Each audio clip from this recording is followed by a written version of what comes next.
যা হয়ে গেছে, ভুলে যাও। আগামীকাল সকাল থেকে আমার নতুন জীবন শুরু হবে।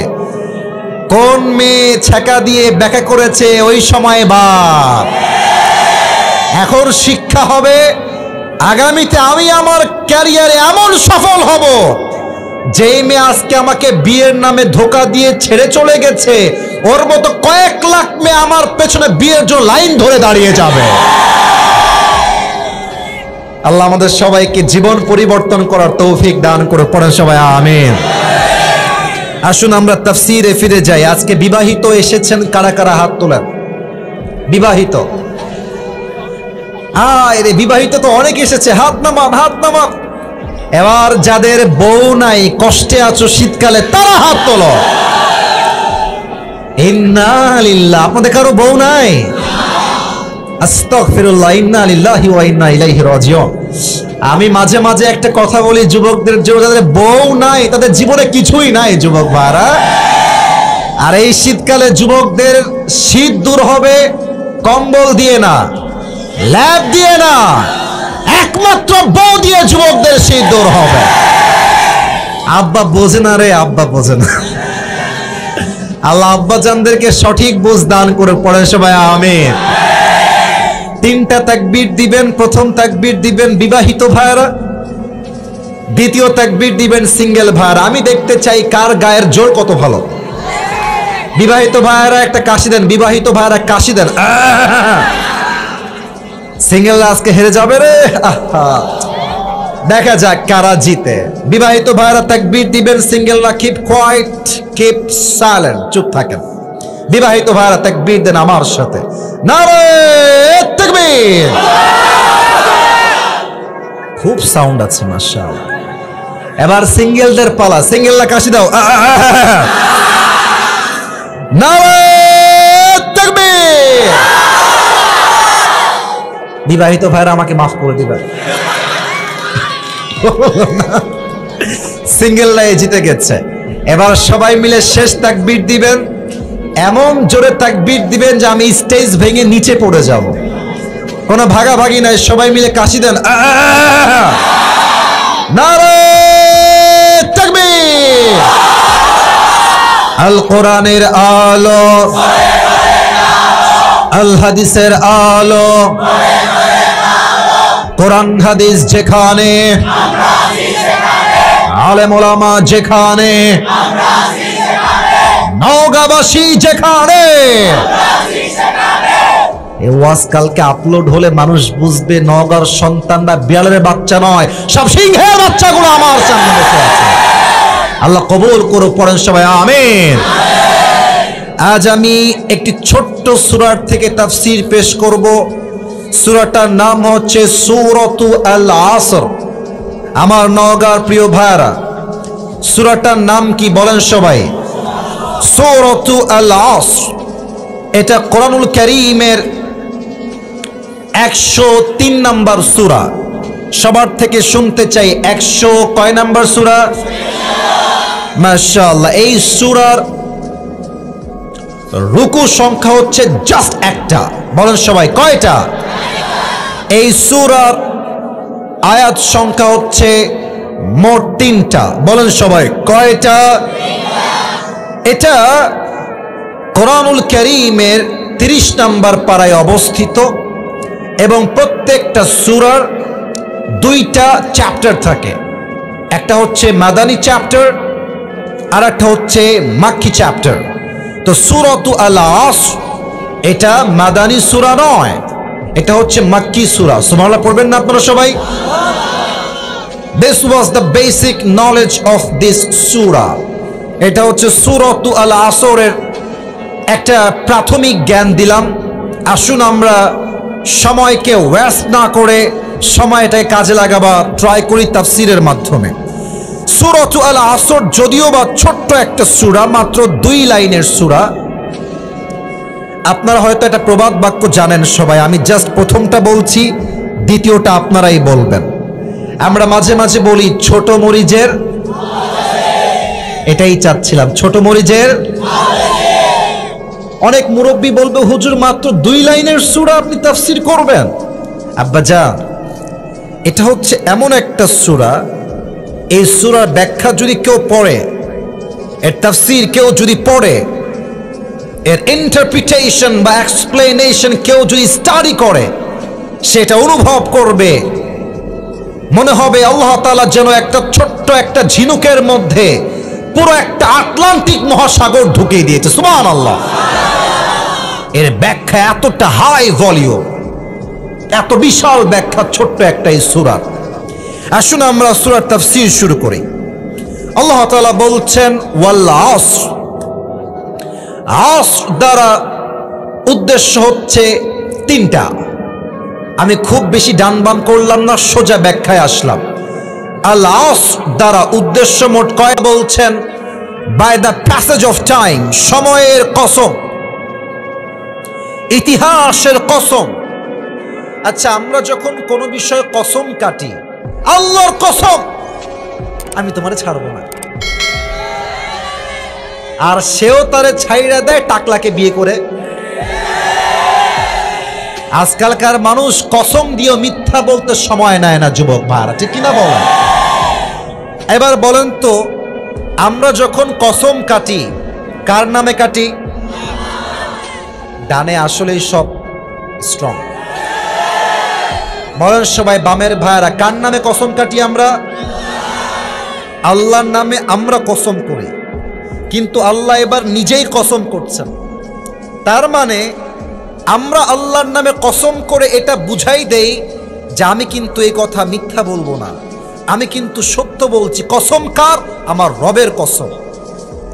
তাহলে আল্লাহ যখন কোনো জিনিস দিয়ে কসম করবেন, জিনিসটা কি কম দামি হবে না বেশি দামি হবে? বেশি দামি হবে। আল্লাহ বলছে সময়ের কসম। এই পৃথিবীতে সবচাইতে গুরুত্বপূর্ণ হচ্ছে সময়, আর মানুষের কাছে সবচাইতে অবহেলিত বিষয়ের নামও হচ্ছে সময়। নিঃশ্বাস নিলাম, 1 সেকেন্ড শেষ। কথা বলছি, আরো 1 সেকেন্ড শেষ। এক একটা মিনিট পার হচ্ছে, প্রত্যেকটা যুবক মুরব্বী মা বোন এক একটা সেকেন্ড পার হচ্ছে, আমরা কবরের দিকে আর একটা ধাপ সামনে এগিয়ে যাচ্ছি।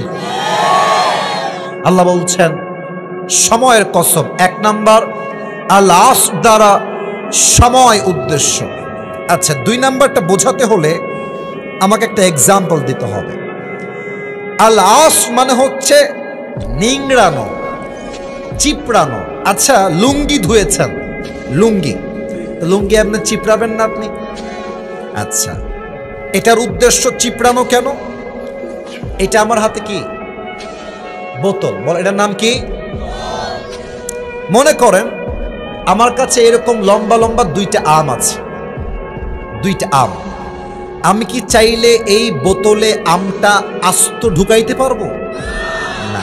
যদি আমি চাই যে আমের স্বাদটা আমি নিব, তাহলে আমি আমটাকে ব্লেন্ডার করে, 2টা আমকে ব্লেন্ডার করে আমের যেই নির্যাস আছে, যেই রস আছে, 2টা আমের সব রস আমি একটা বোতলে ভরতে পারবো।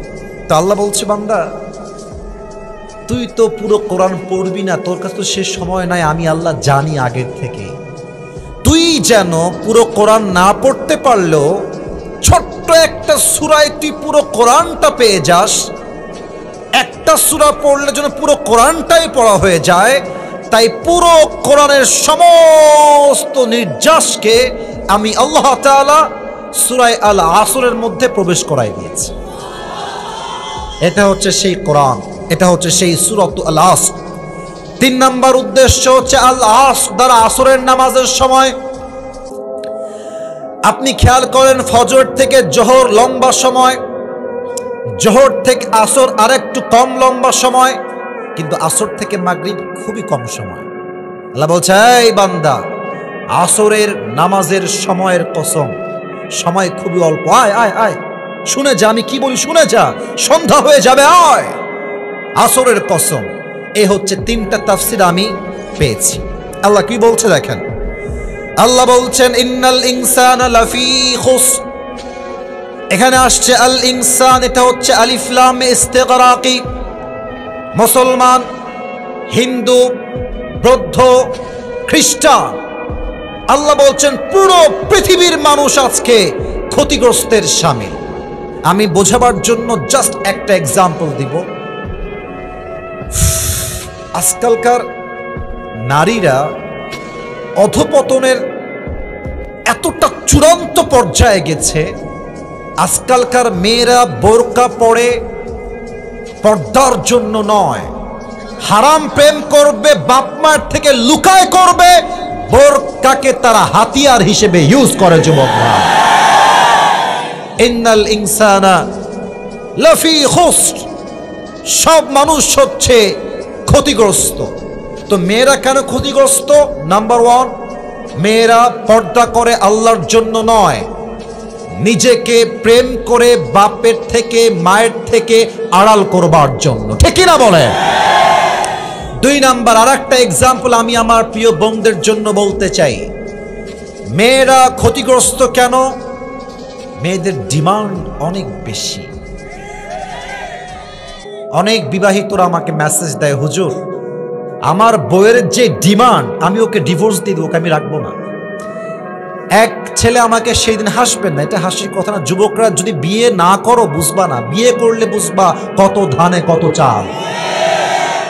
এক যুবক বলছে, আমার বউ সেদিন আমাকে বলছে যে জান তুমি জানো আমার বান্ধবীর জামাই তাকে আইফোন 16 প্রো ম্যাক্স কিনে দিয়েছে, তুমি কি জানো? প্রিয় ভাইরা, এটার দ্বারা উদ্দেশ্য গল্প নয়, বউ বুঝাচ্ছে অমকের জামাই তাকে দিয়েছে, তুমি আমাকে কবে দিবে? ইভেন মেয়েদের এত চাহিদার জন্য হাজার হাজার যুবক হারামের চাকরি করতে। Number 2, how was the behavioral characteristics of last messenger Muhammad sallallahu alaihi wasallam? নবীজির ব্যবহারটা কেমন ছিল এটা আমরা জানবো। And finally, lastly আমরা শুনবো নবীজির কাইন্ডনেস ক্যারেক্টারিস্টিক্স। দ্যাট মিন্স নবীজি কতটা দয়াময় মানুষ ছিলেন। সুবহানাল্লাহ পড়লেন না আপনারা? Number 1, we will talk about the physical characteristics. Number 2, we will talk about the behavioral characteristics. And finally, we will talk about the kindness characteristics of last messenger Muhammad sallallahu alaihi wasallam. এবার বলেন, আমার নবী দেখতে মনে হয় অসুন্দর ছিলেন? ডানে কিন্তু শুনি নাই। অসুন্দর ছিলেন? আনস্মার্ট ছিলেন? ব্যাকডেটেড ছিলেন? আমার নবীর মতো সুন্দর যুবক এই তল্লাটে পৃথিবীতে আর দ্বিতীয়টা কেউ হতে পারে? যাদের চেয়ে সুন্দর তুমি নবী আমার কামলিহি ওয়ালা, দো জাহানের বাদশাহ তুমি প্যারা নবী সাল্লাল্লাহু আলা। পড়েন, দো জাহানের বাদশাহ তুমি প্যারা নবী সাল্লাল্লাহু আলা, যাদের চেয়ে সুন্দর তুমি নবী আমার কামলিহি ওয়ালা। সুবহানাল্লাহ। নবীজি দেখতে কেমন ছিলেন? কত সুন্দর যে কথা, আপনারা হাদিসগুলো একটু মনোযোগ দিয়ে শুনবেন। আমরা বাঙালিরা হচ্ছে এমন একটা লোক, আমাদের ভুঁড়ি থাকে 10 হাত উপরে আর বুক থাকে একদম চাপা। ঠিক কিনা বলেন? এই গ্রামগঞ্জ এগুলো দেখা যায় মাঝে মাঝে। আর দেখবেন কিছু কিছু যুবক আছে খালি খাইয়া খাইয়া ভুঁড়ি বানাইছে, টাটকা ভুঁড়ি। এ যদি একটা রিস্কায় বসে, রিস্কায় দ্বিতীয় জনার বসতে পারে না। আমাদের ভুঁড়ি অনেক উঁচা, বাট বিশ্বনবীর ভুঁড়ি ছিল না। বিশ্বনবীর বুক ছিল উঁচু, ভুঁড়ি ছিল নিচু। নবীজি বলতেন, আমার ডান হাতে আল্লাহ তাআলা জান্নাতি 40 জন পুরুষের শক্তি ঢুকিয়ে দিয়েছেন। শক্তিশালী পুরুষ ছিলেন তিনি। এবার বলেন তো, একজন যুবককে দেখতে গুঠু বেশি ভাল লাগে না মোটামুটি লম্বা হলে ভাল লাগে? গুঠু ভাল লাগে না লম্বা ভাল লাগে? তবে অতিরিক্ত লম্বা হলে কিন্তু আবার ভাল লাগে না। অতিরিক্ত লম্বা হইলে মনে হয় তাল গাছ, আর দেখতে গেলে টুপি পড়ে যাওয়ার আশঙ্কা আছে। আমার নবীজি কানা রাবাআতাম মিনাল কওম লাইসা বিত-তাওয়িল ওয়ালা বিল-কসীর। He was medium of height, neither tall nor short. বিশ্বনবী খুব বেশি লম্বাও ছিলেন না, খুব বেশি খাটোও ছিলেন না, মাঝারি গড়নের একজন মানুষ ছিলেন। সুবহানাল্লাহ পড়লেন না? আবার হাদিসে এসেছে বিশ্বনবী বলছেন আজহারাল লাউন, আমার চেহারার রং খুব বেশি কালো না, আমার চেহারার রং আবার ফর্সাও না, আমার চেহারার রং হচ্ছে লাবণ্যময়। লাবণ্যময় চেহারা, খুব কালো হইলে ভালো লাগে না, আবার খুব বেশি শ্যামবর্ণ হলেও ভালো লাগে না। একটা কথা মাথায় রাখবেন, অনেক যুবকরা বলে, অনেক মানুষ বলে সাইয়েদনা ইউসুফ নাকি আমার নবীর চাইতে বেশি সুন্দর। না, সাইয়েদনা ইউসুফ সুন্দর ছিলেন, বাট আমার নবীর মতো সুন্দর কখনো হতে পারে। বিশ্বনবী বলতেন না মালিহুন ওয়া আখি ইউসুফ সাবিহুন, আমি বিশ্বনবী হলাম লাবণ্যময় সুন্দর, আর আমার ভাই হলো সাদা সুন্দর। বলেন তো সাদা সুন্দর বেশি ভালো লাগে না লাবণ্যময় সুন্দর বেশি ভালো লাগে? এর প্রমাণ দিচ্ছি, দেখেন বিদেশ থেকে যদি কোনো মেয়ে বাংলাদেশে আসে, একদম সাদা চামড়ার মেয়ে, দেখতে ভাল লাগবে, বাট কোনো যুবক বিয়ে করতে রাজি হবে না। আর বাংলাদেশের একজন মেয়ে দেখতে লাবণ্যময় চেহারা, ফর্সা না হতে পারে, বাট যুবকরা এক পায়ে বিয়ে করার জন্য রাজি হয়ে যাবে, ঠিক কিনা? লাবণ্যময় চেহারার বড় দাম। এবার আসেন নবীজির চুল কেমন ছিল, মনোযোগ আছে সবার? এটা আমি বারবার রিপিট করি এই জন্য, আজকাল অনেক টিকটক মার্কা কাটিং বাংলাদেশে বের হয়েছে। না এগুলো কুষ্টিয়াতে তো নাই? আরে নাই, বাদ দেন তো, ধর কুষ্টিয়াতেও আছে নাকি? একটু দেখাচ্ছি, এদিকে তাকান, এ পাশেও চুল নাই, এ পাশেও চুল নাই, মাঝখানে বিশাল সজারের মতো খাড়া খাড়া চুল। আর মেয়েদেরকে কি বলবো, দুঃখের কথা, আজকালকার মেয়েরা এইসব ন্যাংটার গাঁজাখোরকেই বেশি পছন্দ করে। এরা আবার চরিত্রবান যুবক, এই দেখে দাঁড়ায় গেছে জোশে, বাপ রে বাপ। এটা বাস্তব না অবাস্তব? সত্য না মিথ্যা? তো বোনেরা মাইন্ড করবেন না, গাঁজাখোরকে বিয়ে করবেন, ও তো নিজের মূল্য বোঝে না, আপনার মূল্য বুঝবে কেমন করে? কুবিদা ওয়া লাইসা ফি লিহিয়াতিহি ওয়া রাসিহি 20 শা'রাতান বাইদা। ইন্তেকাল লাগে নবীজির 20টা চুলের বেশি পাকে নাই। বয়স ছিল 63 বছর, বাট 20টা চুলের বেশি পাকে নাই। সুবহানাল্লাহ পড়লেন না? আচ্ছা, আপনারা বিশ্বকবি কাজী নজরুল ইসলামের নাম শুনেছেন? শুনছেন না আপনারা সবাই? ফটো দেখেছেন? ফটো দেখবেন ওনার চুলটা মাঝখান দিয়ে সিটি করা আছে না নাই? কানা ইউফাররিকু বাইনা শা'রি, বিশ্বনবী চুলের মাঝখানে সিটি করতেন আর আতর দিতেন, যেখানে সেজদা দিতেন ওই পুরো সেজদার জায়গাটা আতরের খুশবুতে আমোদ হয়ে যেত। ওয়া কানা কাতিফাইহি খাতামুন নবুওয়াহ, বিশ্বনবীর পিঠের বাম পাশে ছিল একটা খাতামুন নবুওয়াহ, মোহরুন নবুওয়াহ। উনি যে শেষ নবী, সর্বশেষ নবী, তার পিঠে সিল মেরে দিয়েছে একজন। আওয়াজ দিয়ে বলেন তিনি কে?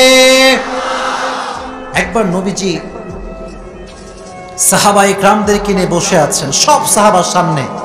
নবীজি বললেন, শোনো, আল্লাহ বান্দার হককে দুই ভাগে ভাগ করেছেন। এক হচ্ছে হকুল্লাহ, আল্লাহর হক, আর এক হচ্ছে হকুল ইবাদ, বান্দার হক। আল্লাহ তার হক তো মাফ করে দেয়, বাট বান্দার হক বান্দা মাফ না করলে আল্লাহ মাফ করে না।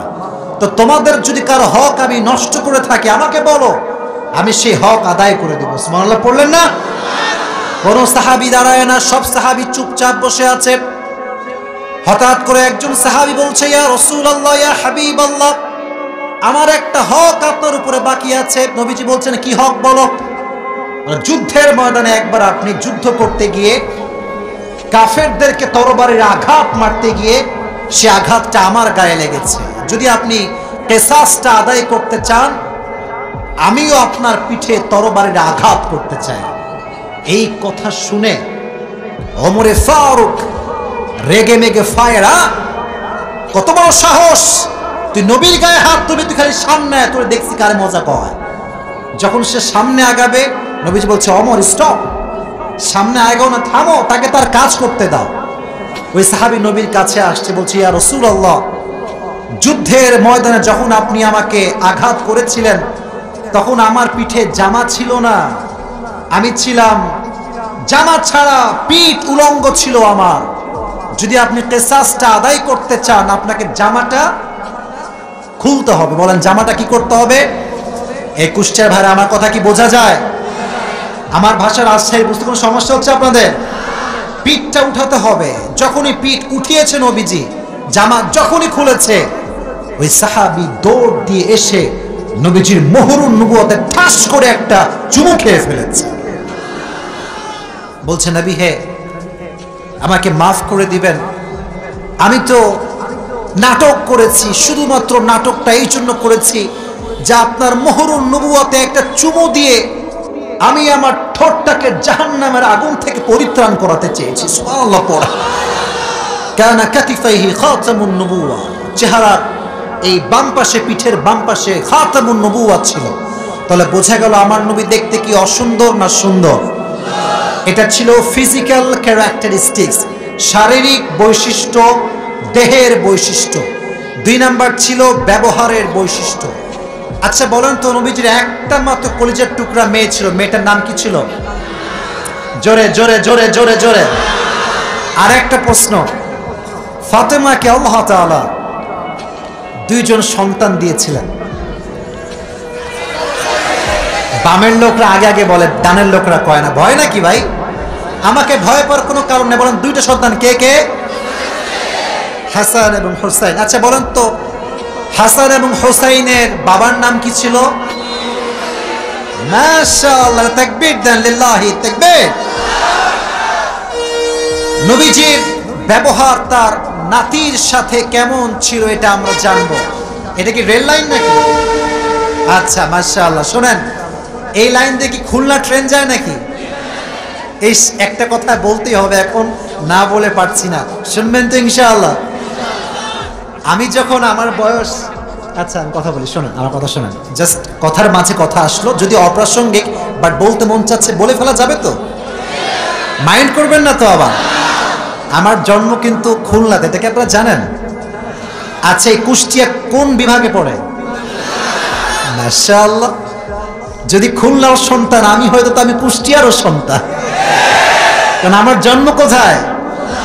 খুলনায়। তো আমি যখন ছোট ছিলাম, ছোট বলতে অত ছোট না, 18-19 বছর বয়স, আমি এই ট্রেনে করে ওই নানি বাড়ি যেতাম। তো ভাবতাম যে একটা সময় আসবে এমন, যখন আমি নানি বাড়ি যাচ্ছি, ট্রেনে যেতাম, ট্রেনের জানালা আছে না, আগে দেখবেন আমরা জানালায় বসানো খুব পাগল ছিলাম। জানালায় বসলে কি যে ভাল লাগে দৃশ্য দেখতে, যুবক ভাইয়েরা ঠিক কিনা বলো? তা আমার স্বপ্ন ছিল যে আমি তো একদিন ইসলামের কাজ করব, দ্বীনের প্রচার করব। তো এই রেল লাইন দিয়ে যেতাম আর তাকাতাম চতুর্পাশে, কুষ্টিয়া আছে, দৌলতপুর আছে না, ভেড়ামারা আছে না, ঈশ্বরদী আছে না। তো ভাবতাম একদিন এখানে দাওয়াত নিয়ে আসবো ওয়াজ করার জন্য। তো আজকে আল্লাহ কবুলই করে ফেলেছে।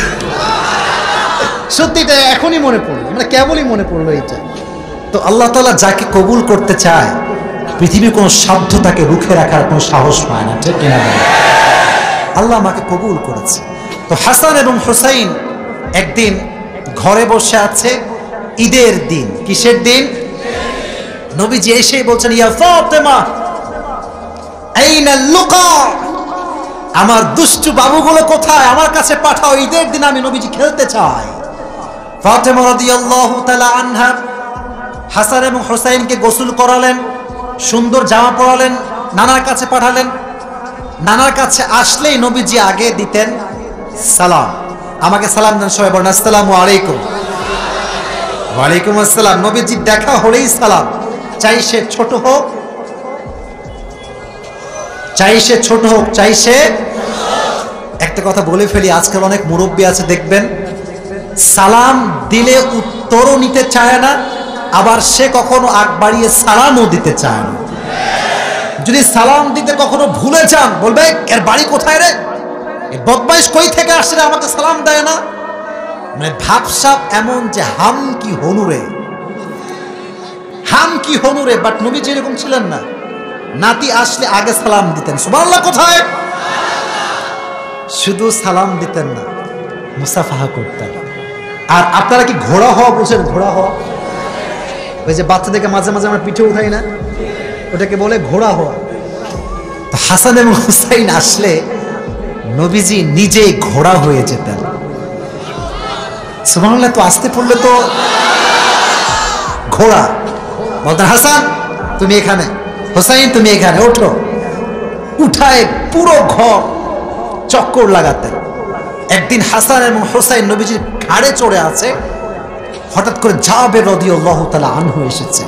এসে দেখছে অবাক করা কাণ্ড, আরে নবীজির পিঠে হাসান এবং হোসাইন। জাবের চিৎকার দিয়ে বলছে নি'মাল মাতি', আরে হাসান এবং হোসাইনের কপাল কত ভালো, কি সুন্দর ঘোড়া পেয়েছে। তো নবীজি বলছে এই জাবের, খালি ওদের কপাল ভালো, আমার কপালটাও দেখো। বলছে এটা আপনি কি বুঝালেন নবী? বলছে আমার কপাল কত ভালো যে আমার পিঠে জান্নাতের সমস্ত যুবকদের সর্দার উঠে চড়ে বসেছে। আমার কপাল কত ভালো, এটা একটু বলো না কেন তুমি? আরেকদিন নবীজি, আজকালকার তো বাচ্চারা মসজিদে আসলে আমরা ধমক দিয়ে তাড়িয়ে দেই।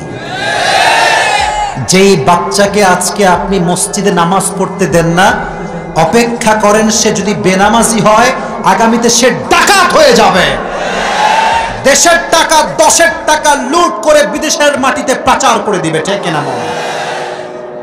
সুযোগ দেন বাচ্চাদেরকে, সুযোগ দেন। হাদিস মনে পড়ে গেছে নবীজির ব্যবহারের ক্ষেত্রে।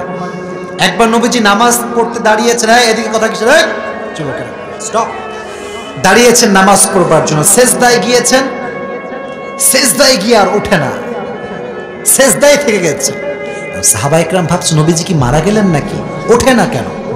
তো আমি হলাম ইমাম, ইমামের পাশে হয় যুবক ভাড়া।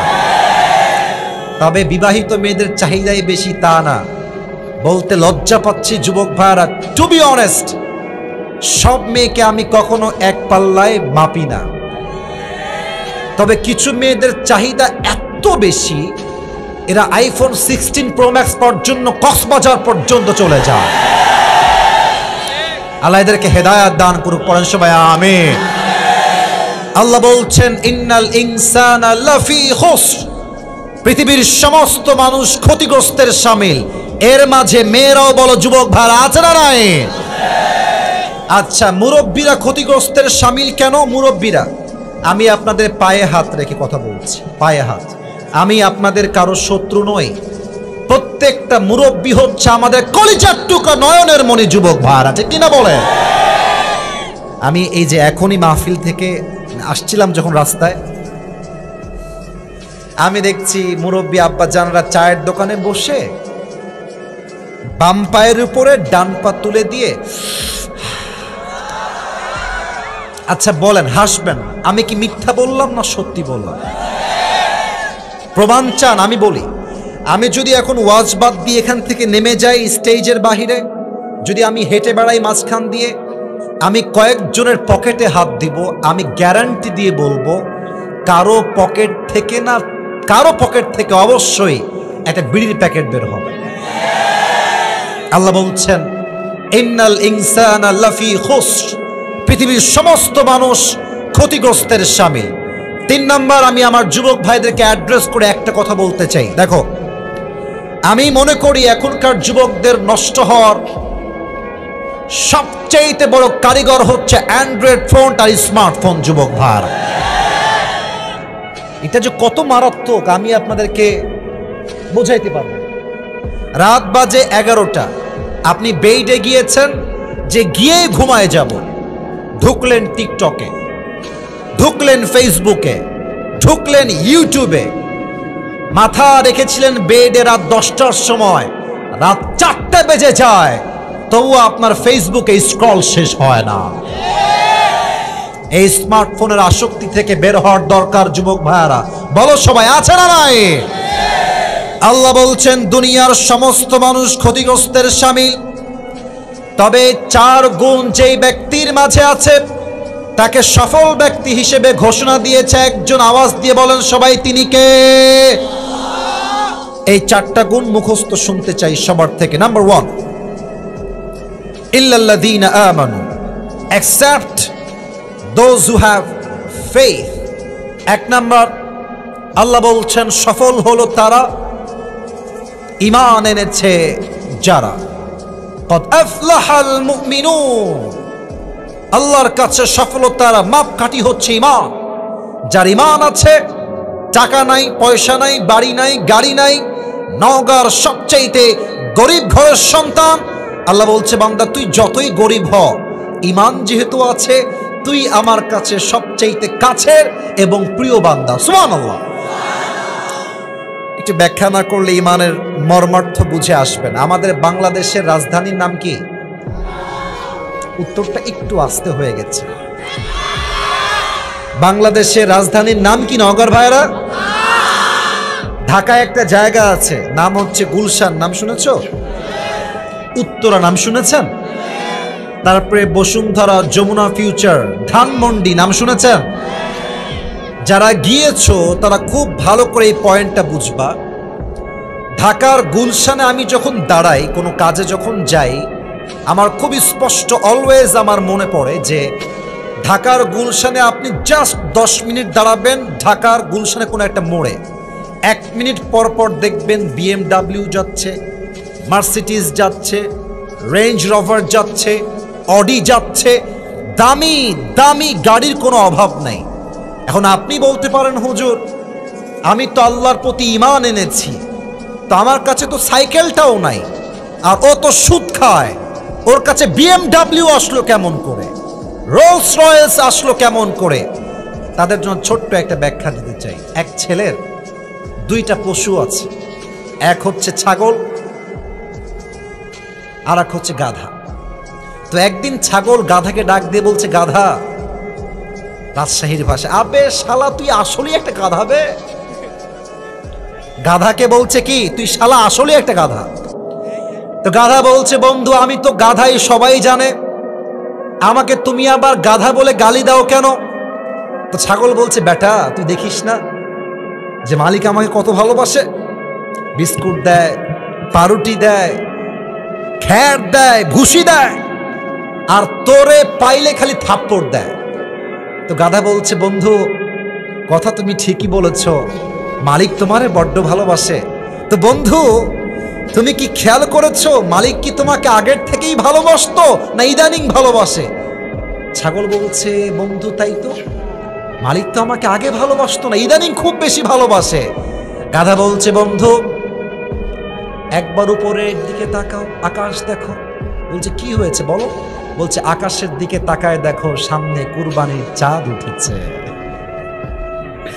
কয়েকদিন পরে তোমার জবাই হবে, তাই তোমাকে জনমের খাওয়া খাওয়াচ্ছে, খেয়ে নাও, সময় কিন্তু বেশি দিন আর বাকি নাই। যদিও বা আমার যত্ন কম, হয়তো আমি শাকসবজি কোনো মতো খেয়ে বেঁচে আছি, বাট আমার সময় সামনে এটা নয়, আমার সময় যেমন আছে চলবে, বাট তোমার সময় কিন্তু বন্ধু বেশি দিন বাকি নাই।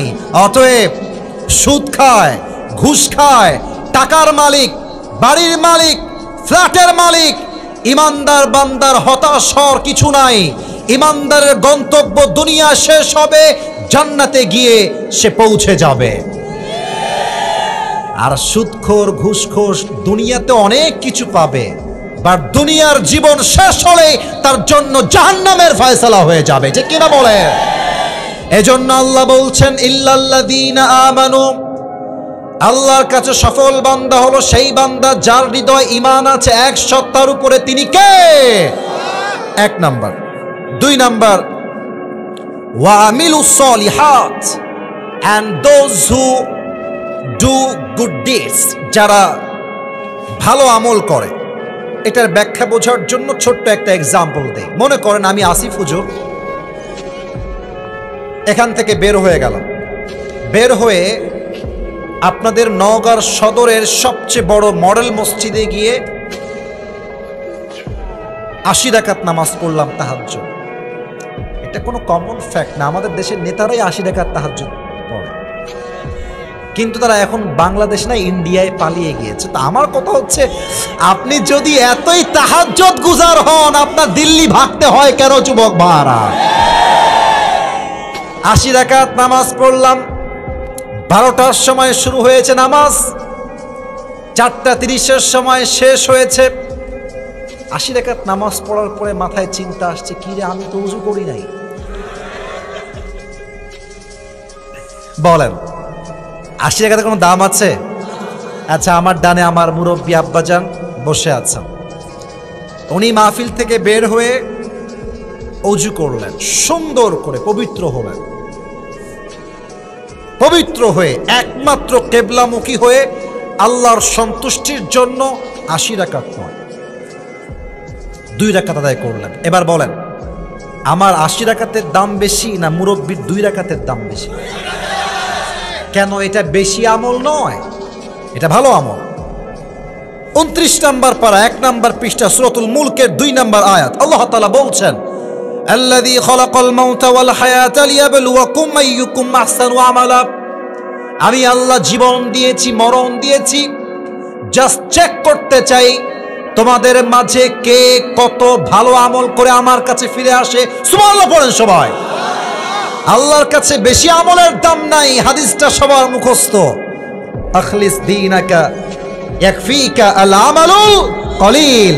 এই বান্দা, 100 রাকাত লাগবে না, 2 রাকাত পড়, ইখলাস নিয়ে পড়। 100 রাকাতের চাইতে 2 রাকাতটা আমি আল্লাহর কাছে সবচাইতে দামি হয়ে যাবে, ঠিক কিনা বলেন? আচ্ছা বলেন, যেই মাটিতে বসে আছেন এই কবরে যখন আপনাকে রাখা হবে, বাপ দাদার পরিচয় দিয়ে ছাড় পাওয়া যাবে? যাবে যাবে যাবে যাবে? একটা হাদিস বলছি, শেষ হাদিস। বলেন তো, নবীজির সবচেয়ে কাছের কলিজার টুকরা মেয়ের নাম কি ছিল? কেন ভয় পান? কেন ভয় পান? বলেন, নাম ছিল কি? রাদিয়াল্লাহু তাআলা আনহা। আর একটা প্রশ্ন করতে চাই, মুরব্বীরা, যুবকেরা অ্যাক্টিভ হন, জোরে উত্তর দেন। বলেন তো, ফাতেমার স্বামীর নাম কি ছিল? আলী রাদিয়াল্লাহু তাআলা আনহু। বাচ্চারাও পারে। শেষ প্রশ্ন, আশা করছি সঠিক উত্তর পাবো সবার থেকে। ওনাদের সংসার থেকে জাস্ট 2টা সন্তান দুনিয়াতে আগমন করেছিল। 1 নাম্বার হাসান, 2 নাম্বার মাশাআল্লাহ, I got the right answer from all the people. 1 number Hasan, 2 number. ভালো আমলের দাম কত বেশি এটা বোঝাবার জন্য এটা আমার শেষ ঘটনা, এটা আমার শেষ হাদিস। ফাতেমা রাদিয়াল্লাহু তাআলা আনহা একদিন বসে বসে রুটি বানাচ্ছেন। রুটি বানানোর জন্য দেখবেন আটা ছেনতে হয়, আটা। তো উনি বসে বসে আটা ছেনছেন, আলী ঘরে প্রবেশ করেছে। তো আলী খুব খেয়াল করে দেখছে ফাতেমা রুটি বানাবে, আটা ছেঁকছে। দেখছে ফাতেমার 2 চোখ দিয়ে অঝরে পানি ঝরছে, 2 চোখ দিয়ে পানি পড়ছে।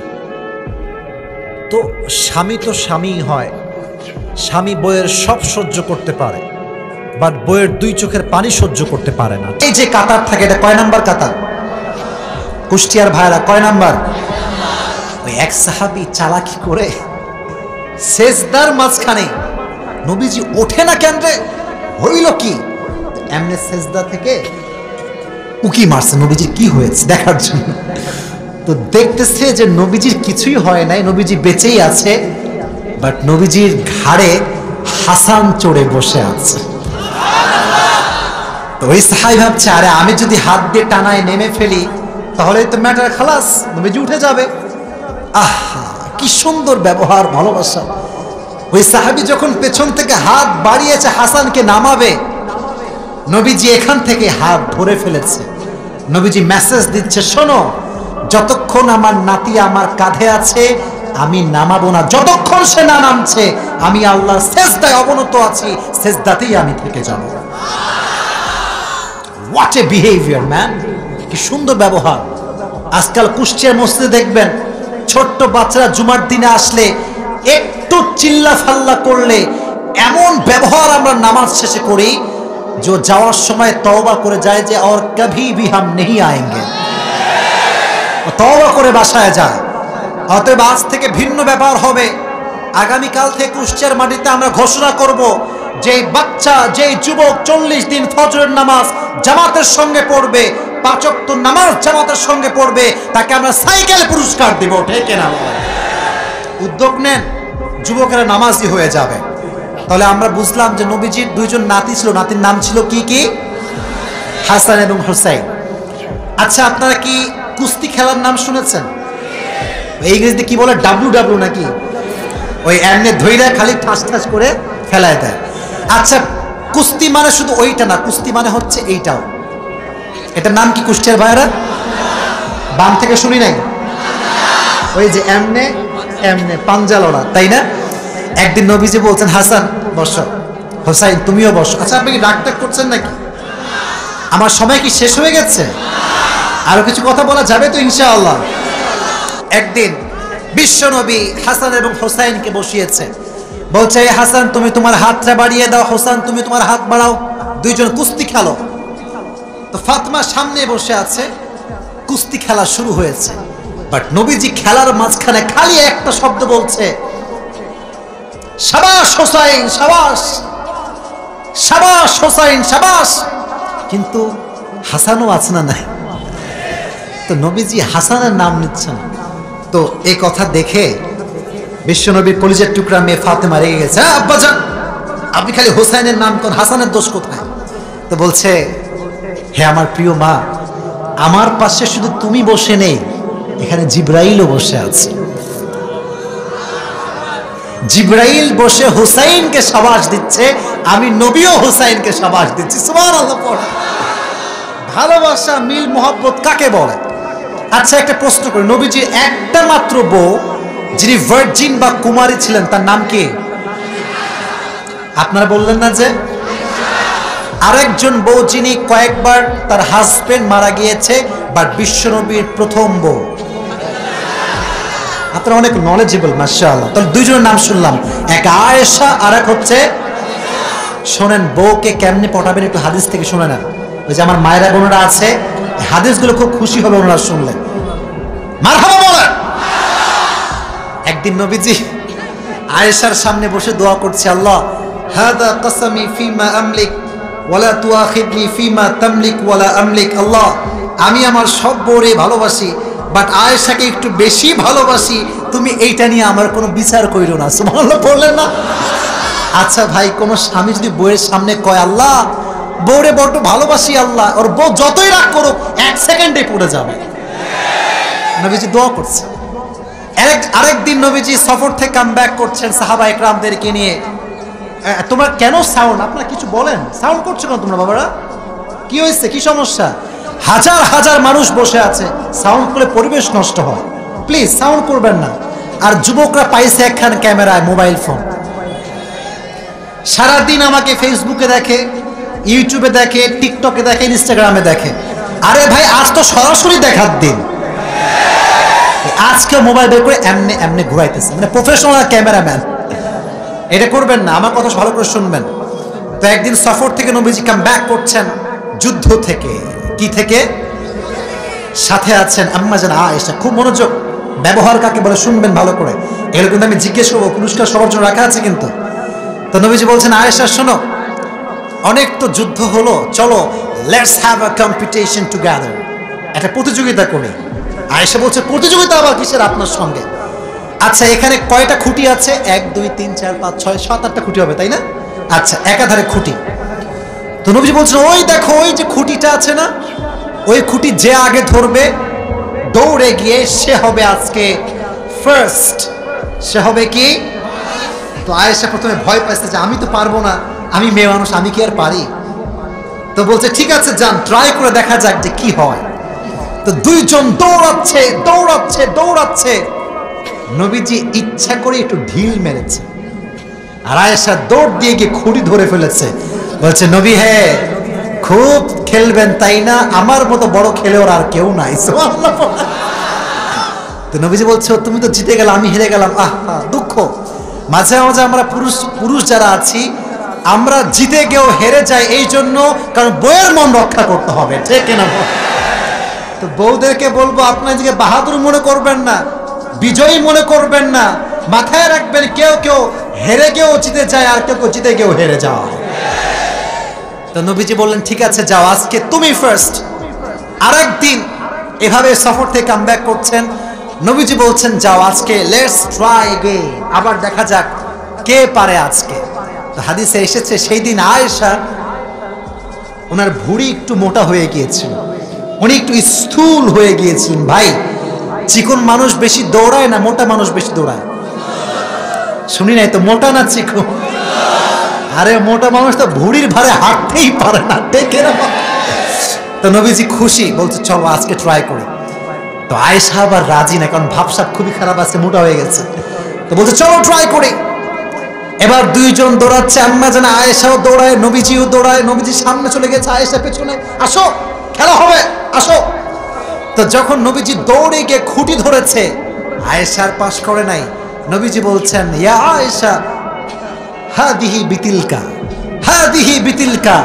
ওই দিন তুমি ছিলা বড় খেলোয়াড়, আজকে আমি হয়ে গেলাম বড় খেলোয়াড়। সুবহানাল্লাহ পড়েন।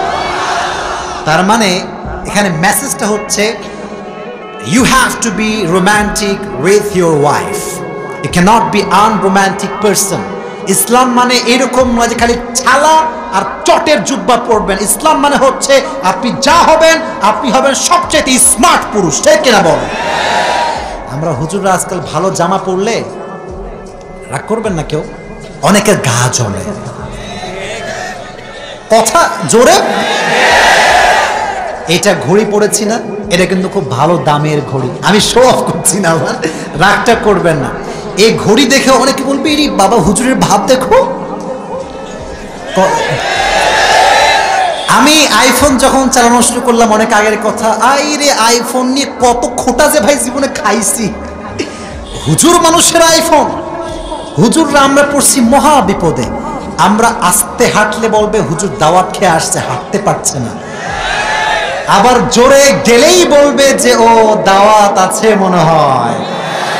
আমরা হুজুররা বিয়ে করলে বলবে হুজুর মানুষ আগেই বিয়ে করে। আবার বিয়ে না করলে বলবে হুজুরের মনে হয় ভেতরে কোনো সমস্যা আছে। জ্বালার কোনো শেষ নাই। হুজুররা যদি ইংরেজি না বলতে পারে, হুজুর মানুষ ইংরেজি পারে না। আবার যদি হুজুররা ইংরেজি বলে ওয়াজের মাহফিলে, হুজুর মানুষকে আবার ইংরেজি বলতে হয় নাকি? এ বাঙালি এরকম আছে না নাই? বলেন বলেন, আছে না না আছে না নাই? মাথায় রাখবেন একটা কথা, হুজুর যদি স্মার্ট হয় এতে করে ইসলামের উপকার হবে। হুজুর যদি স্মার্ট হয়, একজন নায়ক, একজন গায়ক, একজন গায়িকা, পৃথিবীর সবচেয়ে নামি দামি সেলিব্রিটিদের কাছে ইসলামের মেসেজ পৌঁছে যাবে। একবার একজন মডেলকে জিজ্ঞেস করেছে আপনি কার ওয়াজ শোনেন বেশি বেশি? আমি মডেলের নাম বলবো না, এটা বলা উদ্দেশ্য আমার না, নায়িকা একজন, সে বলল আমি সুযোগ পেলেই আজহারির ওয়াজ শুনি। সুবহানাল্লাহ, আসতে বললেন যে আপনারা। This is the success, this is the success. আমাদের মেসেজ যেন এমন হয়, আমাদের মেসেজ একজন বস্তির ছেলে যেমন শুনবে, গরিব ঘরের ছেলে, গুলশানের নামি দামি ফ্ল্যাটে থাকার যুবক আমাদের ওয়াজ শুনবে। This should be our quality. এটা আমাদের কোয়ালিটি হওয়া উচিত। এই যে যারা মিডিয়ার জগতে কাজ করে, আমি নাম বলবো না, অনেক সিঙ্গার আমাকে ভালোবাসে, প্রায় মেসেজ দেয়, এবং নাটকের অনেক অভিনেতা, অনেক অভিনেত্রী প্রায় মেসেজ দেয়। ইভেন বাংলা যত ইউটিউবার আছে, যত বড় বড় আছে, এটা অহংকার না, যেখানে ইসলাম আছে সেখানেই ভালোবাসা আছে, যেখানেই কোরআন আছে সেখানেই ভালোবাসা আছে, ঠিক না বল? So we have to be modern, we have to be qualified. আমাদেরকে ইংরেজি ভাষাও বলতে হবে, বাংলা ভাষাও বলতে হবে, যাতে করে যুবকরা বোঝে যে হুজুরদের মতো স্মার্ট আর দ্বিতীয় কেউ হতে পারে না। যে কথা বলছিলাম, নবীজি রোমান্টিক ছিলেন না আনরোমান্টিক ছিলেন? বামে আওয়াজ নাই, আনরোমান্টিক না রোমান্টিক? আজকে বাসায় গিয়ে যাদের বউ আছে, কোনো কথা ছাড়া দুইটা কাজ করবেন, কয়টা? আর যাদের বউ নাই তারাও বলো কয়টা? আরে পাগলা, আজ বউ নাই কাল তো বউ হতেও পারে, শিখে নাও, কাজে আসবে। আজ নেই তো কাল কাম মে তো জরুর আয়েগা, ঠিক না? দুইটা কাজ করবেন, নবীজি থেকে শিখাই দিচ্ছি। এক, বউকে আগে গিয়ে একবার সালাম প্র্যাকটিস করবেন, আসসালামু আলাইকুম। খাইস্টার মতো না কিন্তু, আবার আসসালামু আলাইকুম এরকম না, আসসালামু আলাইকুম। বউ বলবে সূর্য কোন দিকে উঠলো রে আজকে। তো সালামের উত্তর যখন নিবেন, যখন দিবে, তখন আপনি বলবেন দেখো আজকে ওয়াজ শুনে আসছি ভাই, ভালো হয়ে গেছে, আজকে আমরা জ্বালাবো না, আই লাভ ইউ। রাজি আছেন তো ইনশাআল্লাহ? আরে আপনি যদি নবীর মতো বউকে ভালোবাসতে পারেন, গোটা বিশ্বের ডিভোর্সের সংখ্যা কমে যাবে। তালাকের সংখ্যা কমে যাবে। ঠিক কিনা বলেন? এটাকে বলে নবীর আচরণ, নবীর ভালোবাসা। তাহলে আমরা 3টা হাদিস জানলাম। এক হচ্ছে হাসান হোসাইনের 2টা হাদিস, আরেকটা হচ্ছে আম্মা জান আয়েশার হাদিস। তবে রাত বেজে গিয়েছে 12টা। 3 নাম্বার বিষয়টা কি বলা যাবে? একটা বিষয় দেখেন, হাজার হাজার মানুষ চুপচাপ বসে আছে, এটা হচ্ছে কোরআনের ভালোবাসা, এটা ইসলামের ভালোবাসা। এটাকে রুখে দেওয়ার সাধ্য কারো কাছে নয়। নবীজির দয়া মায়া কেমন ছিল মাথায় রাখবেন। একজন মুসলমান এক আমল করলে একটা আমলের সওয়াবই পেত। নবীজির দয়া কত বেশি। বলছে আল্লাহ এক আমলের বিনিময়ে এক আমলটা মানায় না, বাড়ায় দাও। আল্লাহ বললেন যান, ডবল করে দিলাম। সুবহানাল্লাহ নাই? নবীজি বলছেন তাও হবে না, আরো বাড়ান। আল্লাহ বললেন ঠিক আছে যান, মান জা বিল হাসানা ফালাহু আশরু আমসালিহা। যেই বান্দা একটা আমল করবে তার আমলনামায় 10টা আমলের সওয়াব দিবে একজন, তিনি কে? নবীজি বলছেন আমি তাও খুশি না, আরো বাড়ান, জিদনি জিদনি জিদনি, আরো বাড়ান। আল্লাহ বললেন ঠিক আছে যান, সাবআ সানাবিল। যে 1 গুণ দান করবে আল্লাহ তাকে 700 গুণ বাড়ায় দিবে। নবীজি বলছেন আমি তাও খুশি না, আমার দয়া বেশি, আরো বাড়ান, আরো বাড়ান। আল্লাহ বললেন ঠিক আছে যান, ইন্নামা ইউওয়াফাস সাবিরুনা আজরাহুম বিগাইরি হিসাব। আপনার যে বান্দা ধৈর্য ধারণ করবে আমি আল্লাহ তাকে বিনা হিসাবে জান্নাতে প্রবেশ করাবো। তাহলে নবীর ভালোবাসা কম না বেশি? নবীর দয়া কম না বেশি? একদিন আম্মা জান আয়েশা রাদিয়াল্লাহু তাআলা আনহা বলছেন ইয়া রাসূলুল্লাহ ইয়া হাবিবাল্লাহ, আমার জন্য আল্লাহর কাছে একটু দোয়া করে দেন, আমার আল্লাহর কাছে দোয়া করেন আপনি আমার জন্য একটু। নবীজি হাত তুললেন, এদিকে তাকান, আমার দিকে তাকান। যে যাবে সে দোয়ার থেকে মাহরুম হয়ে যাবে, আর যে থাকবে সে দোয়ার ভেতরে শামিল হয়ে যাবে। ঠিক কিনা বাবা? নবীজি বলছেন আল্লাহুম্মা গফির লি আয়েশা মা তাকদ্দামা মিন যামবিকা ওয়া মা তাআখার। আল্লাহ তুমি আমার বউ আয়েশার আগের গুনাহ মাফ করে দাও, পরের গুনাহ মাফ করে দাও। সুবহানাল্লাহ পড়লেন না? আম্মা জান আয়েশা এত খুশি, খুশিতে খাটে এমনি উল্টে পড়ে গেছে, এমনি শুয়ে গেছে। তো নবীজি বলছে আয়েশা তুমি এমন করছো কেন, এত খুশি কেন? বলছে নবী আপনি কি দোয়া করলেন? অতীতের গুনাহ মাফ, ভবিষ্যতের গুনাহ মাফ, আমি তো অনেক খুশি। বলছে আয়েশা রে তুমি আমার একমাত্র বউ, তুমি দোয়া চেয়েছো বিধায় আমি দোয়া করেছি, অথচ এই দোয়া আমি আমার আগত উম্মতের জন্য প্রত্যেকটা দিন প্রত্যেকটা মুহূর্তে করতেই থাকি, করতেই থাকি, করতেই থাকি। নবীজি দোয়া করছেন। আচ্ছা বলুন তো তারাবির নামাজে আমাদের 2 গ্রুপ আছে, এক হচ্ছে 20 রাকাত আর এক হচ্ছে কয় রাকাত? মারামারি করবার জন্য আসি নাই, মারামারির লোকও না ভাই। আমাদের 2 দলই আছে, 2 দলকে আমরা ভালোবাসি। হাদিসে এসেছে যখন নবীজি তারাবির নামাজ পড়া শুরু করলেন, সাহাবা একরাম সবাই মসজিদে আসা শুরু করেছে কন্টিনিউয়াসলি। 3 দিনের বেলা নবীজি আর মসজিদে আসেন নাই। সাহাবা একরাম অপেক্ষায়, নবী আসেন না কেন আপনি? নবীজি বলছেন শোনো, আমি যদি তোমাদের কাছে 3 দিন নামাজ পড়তেই থাকি তারাবি, যদি এটা ফরজ হয়ে যায় আমার উম্মতের জন্য কষ্ট হয়ে যাবে, আর আমার উম্মতের জন্য কোনো কাজ কষ্টকর হোক এটা আমি নবী কখনো সহ্য করতে পারবো না। সুবহানাল্লাহ বললেন না? আর একবার একজন সাহাবী এসে বলছে ইয়া রাসূলুল্লাহ ইয়া হাবিবাল্লাহ আমি জিনা করেছি। জিনা মানে আপনারা বোঝেন? ব্যভিচার। আজকাল হোটেলে হোটেলে, রাস্তায় রাস্তায়, পার্কে পার্কে বোরকাওয়ালি মেয়েরা বোরকা পরে প্রেম করে বেড়ায়। এরকম মেয়ে বাংলাদেশে আছে না নাই? এটাকে আমি সঠিক ভাষায় বলি, নম্র ভাষায় বলি, উপরে ফিটফাট, উপরে ফিটফাট। আমার মেসেজ হচ্ছে এইটা নবীজির হাদিস থেকে, যদি আপনি ভালো মেয়ে হতে চান বোরকার মান রাখবেন। অনেক মেয়ে বোরকা ব্যবহার করে একাই 3-4টা প্রেম করার জন্য বোরকাকে ব্যবহার করে। মাথায় রাখবার যুবক ভাইয়েরা, বোরকাওয়ালি দেখলেই দিনদার ভাবা যাবে না। বোরকাওয়ালি মানেই দিনদার নয়, দাড়িওয়ালা মানে দিনদার নয়। দিনদার তো সেই ব্যক্তি যার হৃদয়টা সুন্দর হবে। আমার বোনদেরকে বলবো, বোনেরা যদি প্রেম করতে মানে একান্তই মনে চায়, পারেননি না থাকতে, বোরকা খুলে প্রেম করুন।